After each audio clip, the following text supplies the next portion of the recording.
They've been called modern-day indentured servants, truckers taking goods from California ports to retail stores nationwide. In many cases, the rigs they're forced to drive are leased with terms that bankrupt any chance they have to get ahead.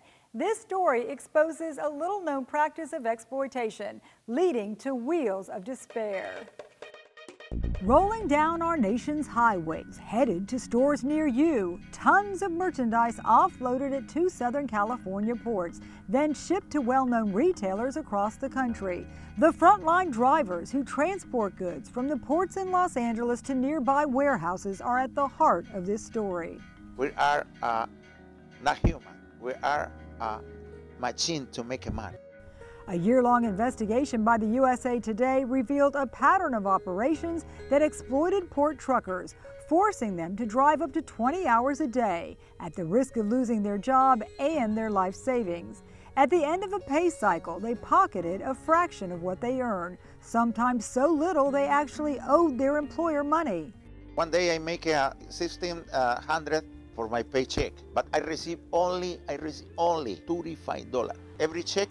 Every week is a deductible. To understand this story, you have to go back to a 2008 law passed in California. Aimed at cleaning up air pollution, it banned aging big rigs. Port truckers had to shift to new, cleaner rigs, ones they couldn't afford. So their employers gave them a deal: take it or leave it. They said I had to sell my truck or else I could not work at the pier, and I had to get one of their trucks. To keep their jobs, drivers signed complicated lease-to-own contracts. Most don't speak English and didn't understand. They were now driving to keep up with truck payments. I made like 90-some thousand. After all the deductions, it was like 28, and then I had to pay taxes on that. Labor Commission and court records reviewed by the USA Today network revealed a system of abuse, with truckers forced to falsify driving logs and work almost non-stop at the risk of being fired or missing a payment. If either one happened, all the money they invested, thousands and thousands of dollars, was lost. But I had a house and I lost it.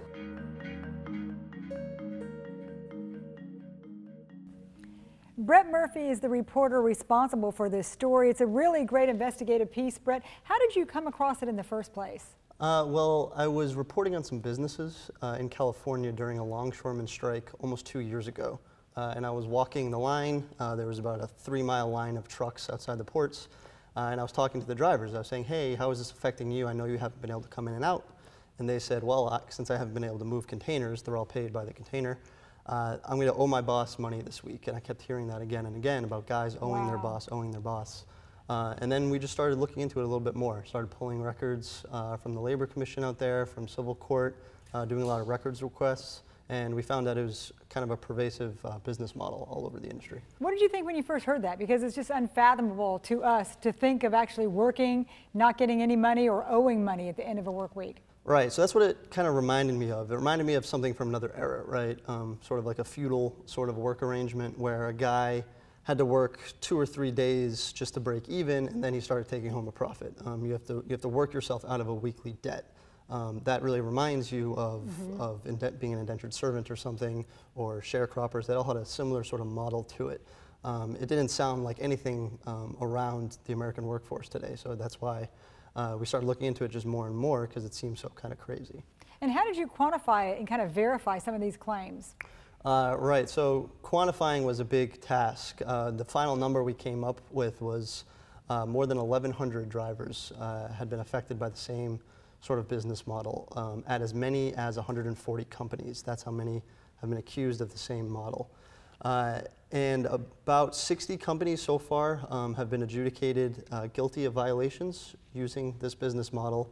And what it came down to is they were calling these guys independent contractors.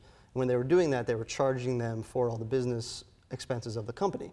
And that is the reason why so many of these guys went broke. They went bankrupt, their homes got foreclosed on, all because they were paying for all of the business expenses of their boss. And that's what the labor violations ended up being. And all of the testimony, all of the evidence, the checks, all what we got from the public records requests were able to show that these guys all had a legitimate case. And in 97% of the ones that went before a judge or hearing officer, they said, yeah, you're right. The driver did get fleeced here, and this is how they did it. Yeah, it is. I know you're calling the series rigged, and it really is. Sounds like the system was rigged against them. When you're looking at these contracts themselves, is there anything comparable to the level of they'd pay in, and if they got discharged, they wouldn't get their money back? I mean, is a contract like that standard or acceptable anywhere else? It's not something you normally see, no. And we were able to get more than a dozen of these contracts and sort of review them kind of line by line. And they were kind of really long, thick jargon, legalese. These contracts are really confusing for even me to understand. Most of these guys didn't speak English when they were signing them, and they weren't allowed to take them home to review them, to read them. So they may not even fully have understood what they were signing. Absolutely. Most of them had no clue what they were signing. They came into work one day and their boss said, hey, your old truck had been banned from the port. If you want to keep your job, you need to sign this contract. And the boss said, if you sign it, you'll be making more money, and then one day after 5 or 7 years, you can own the thing. The drivers didn't have time. Yeah, they sounded good. I need to keep working. I have a family. I can't take a day off. So they signed it, over and over again. And in those clauses, deep buried in those contracts, the company reserved the right to fire a driver for pretty much any reason. They could just say that you violated this contract, or that they weren't happy with you, and then they could fire them. And it also stipulated that the company keeps the truck and everything the driver had paid into it. Wow. So the drivers didn't know that they were investing often into an empty promise. So what are some of the more egregious things that you uncovered? I'm sure there was a lot of heartbreaking stories. Yeah, so the whole sort of system that these contracts set up revolves around kind of control, right? So once a company can decide when and how much you can work, you're sort of willing to do whatever they say because you have that debt to pay off every week.